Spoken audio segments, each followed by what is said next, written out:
All right, Vice President JD Vance has thrown the Trump admin into a viral firestorm over the weekend after cursing out Twitter journalists and claiming that he doesn't give a shit if his administration commits war crimes overseas. This comes after the Trump admin announced that they had killed 11 people in a strike in the Caribbean, and they claim the people on this boat were Venezuelan drug dealers. But there are a few key problems. Number one, they did it with no due process, no trial, zero evidence presented in a courtroom, and zero evidence presented after. So JD Vance is out here muddying the waters, trying to say that he, quote, doesn't give a shit, and that killing cartel members with zero trial is the highest and best use of the American military. As JD Vance is glorifying military use abroad, extrajudicial killings, Donald Trump is saying that maybe domestically, Chicago is about to find out why it's called the Department of War. Both JD Vance and Donald Trump are glorifying the military, and it's painting a pretty strong narrative. Even Republican Senator Rand Paul, who is the chair of the Senate Homeland Security Committee, came out and just called JD Vance out. This got 12.5 million views. This entire discourse on Twitter has pulled in tens, hundreds of millions of views because it's the Vice President of the United States claiming that the, quote, highest and best use of the American military is to kill people with no due process. Just to pause for 1 second before we read these posts. Democrats need to be incredibly clear. No one is denying that drug smuggling is a crime. I would never say that we should be soft on cartels. In fact, there are many procedures we can use to take care of cartels legally. But the question is not whether drugs are bad or cartels are bad. It's whether or not we should abandon the most basic guardrails of humanity or international law to strike people unilaterally. Now, Rand Paul makes a great point here by invoking To Kill a Mockingbird.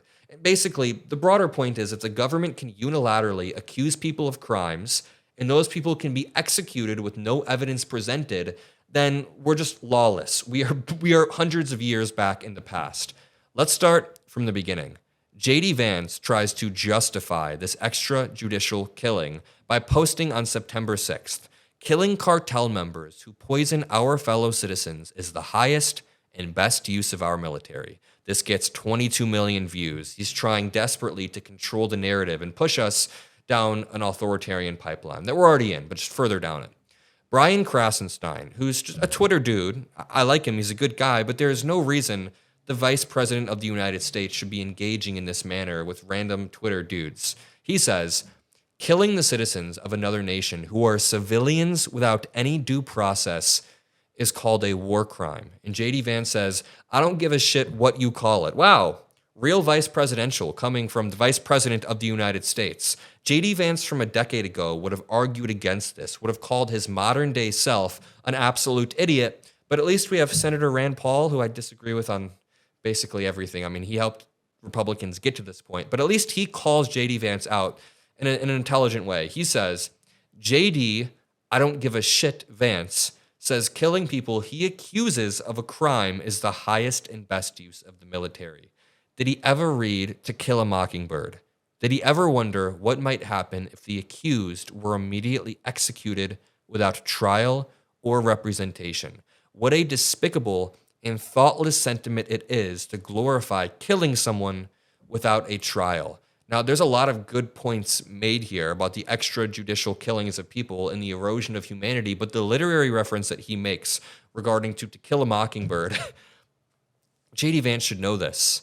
In To Kill a Mockingbird, there is a broader theme about killing people with no evidence due to prejudice. So Tom Robinson, who's the main character, is a black man accused of a crime, and he has a lawyer, Atticus Finch, who presents all of this evidence to an all-white jury, but the all-white jury still convicts Tom Robinson due to pure racial prejudice and nothing else. They jumped to conclusions. They didn't care about any evidence. Later on, due to this, Tom Robinson was shot and killed by guards while trying to escape prison. So there's a few key points that Rand Paul is trying to, or key comparisons Rand Paul is trying to make.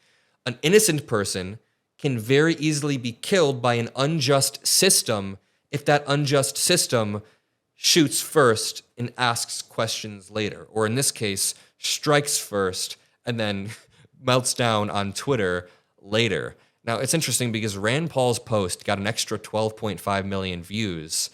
So this is a narrative that is blowing up online, or it's a debate that's blowing up online, and we need utter moral clarity, especially at a time when Donald Trump is posting photos that show an apocalyptic Chicago.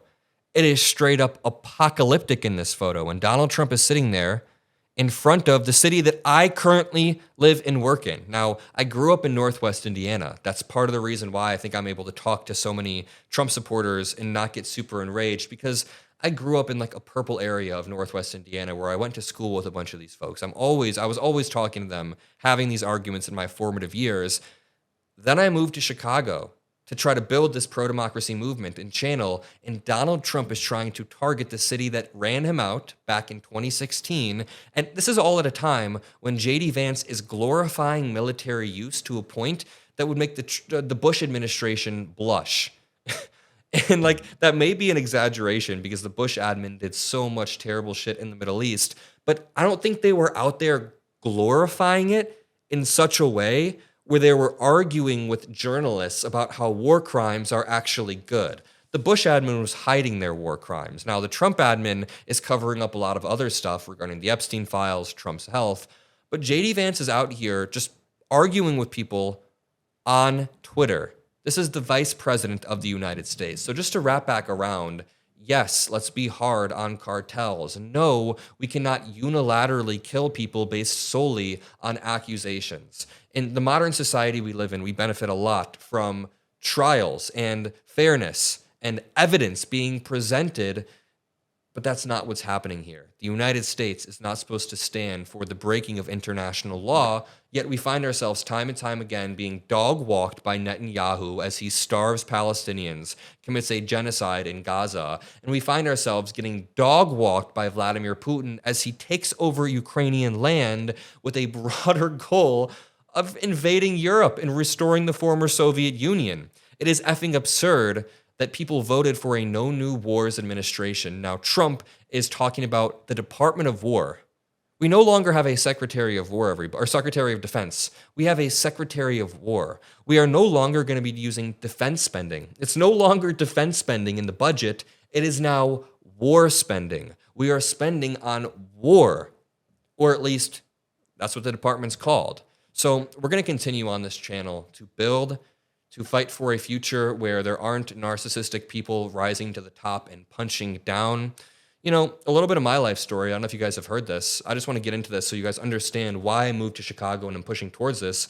My mom had me at 15 years old. My mom had me when she was 15.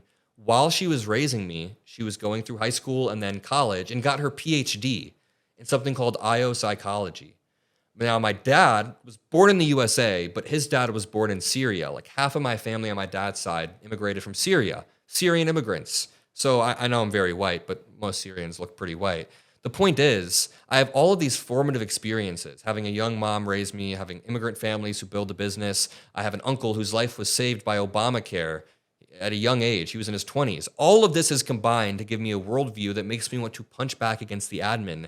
Seeing this administration glorify war rather than glorify peace, glorify Russia rather than the democracy that Europe is trying to build, it is all disgusting and we'll punch back. If you agree with this message, if you appreciate it, subscribe to the channel below. I'll see you all in the next one.